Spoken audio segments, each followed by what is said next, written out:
तो हम लगन और सप्तम भाव में आमने सामने स्थित ग्रहों के मध्य जो आपस में एनर्जी एक्सचेंज हो रही है, जिसको हम कॉस्मिक एनर्जी एक्सचेंज बोल सकते हैं, इसके बारे में चर्चा कर रहे थे। इस वीडियो में बात करेंगे अगर किसी जातक का लगन में अगर बुध स्थित हो और सप्तम भाव में यदि राहु स्थित हो, तो ऐसी कंडीशन में बुध और राहु के बीच में जो एनर्जी का एक्सचेंज होगा उसके कैसे प्रभाव और परिणाम आपको देखने को मिलेंगे।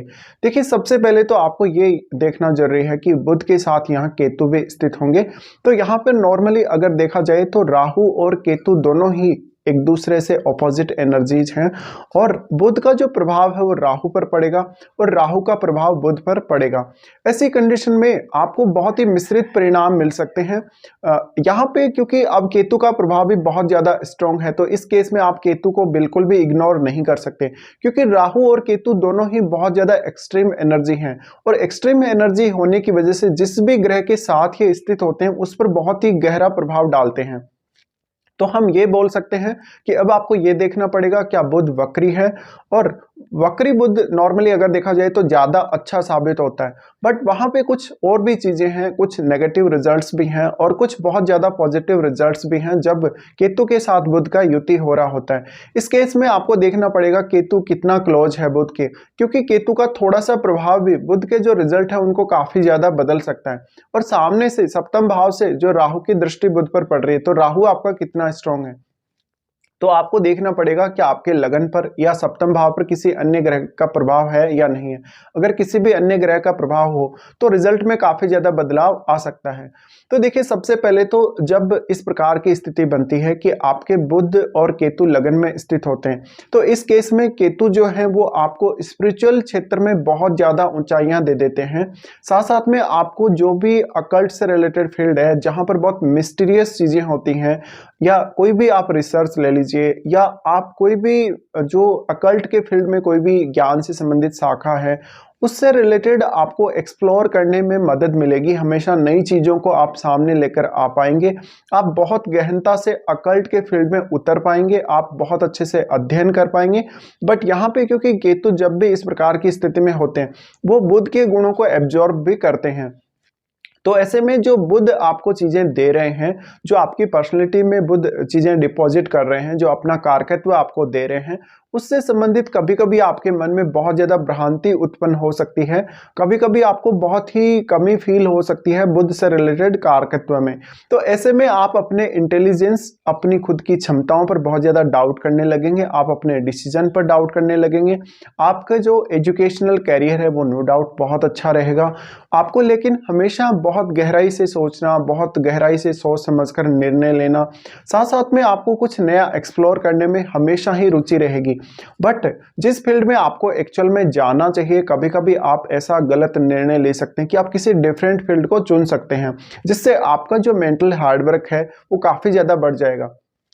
तो यहाँ पे फिर भी आप वास्तव में अपनी क्षमताओं का आभास नहीं कर पाते। अब क्योंकि हम यहाँ बात कर रहे हैं बुध और राहु के बीच में एनर्जी एक्सचेंज की, तो बुध है वो यहाँ पे राहु पे प्रभाव डाल रहे हैं और राहु बुध पर प्रभाव डाल रहे हैं। तो यहाँ पे राहु जो है वो आपके सप्तम भाव में, देखिए सप्तम भाव बिजनेस का है, इसलिए अब केतु का कितना ज्यादा स्ट्रॉन्ग प्रभाव आपके बुध पर है, उतना ही ज्यादा आपको यहाँ सफलता या असफलता मिलने के चांसेस हैं।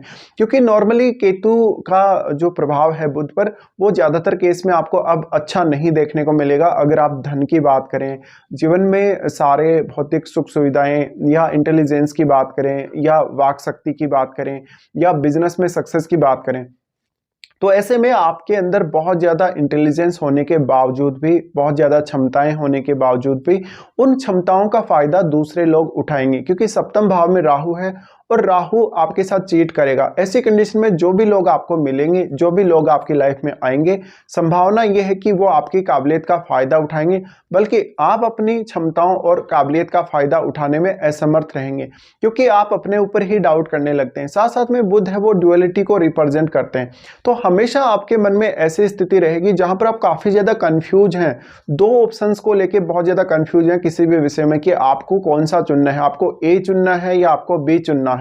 तो ऐसे केस में आप हमेशा कभी कभी पजलिंग वाली कंडीशन में रहेंगे। आपको प्रॉपर डिसीजन मेकिंग होगी, लेकिन अंततः जब फाइनल डिसीजन लेने की बात आएगी तो हमेशा कुछ ना कुछ कंफ्यूजन की स्थिति क्रिएट हो ही जाएगी।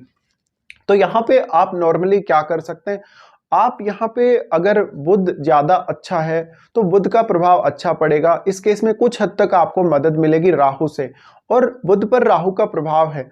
बुध पर राहु का प्रभाव होने की वजह से अब बुध को यहाँ स्ट्रांग होना बहुत ही ज़्यादा जरूरी है, और यहाँ पर केतु का कितना कम प्रभाव बुध पर हो उतना ही आपके लिए अच्छा रहेगा।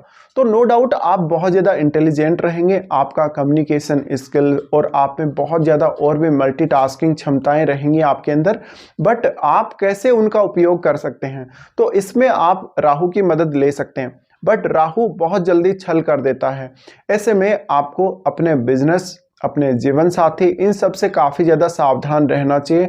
जो आपके बिजनेस में पार्टनरशिप आप करते हैं उन लोगों से विशेषकर आपको सावधानी रखनी चाहिए, क्योंकि नॉर्मली वो आपका फ़ायदा उठाएंगे इस केस में।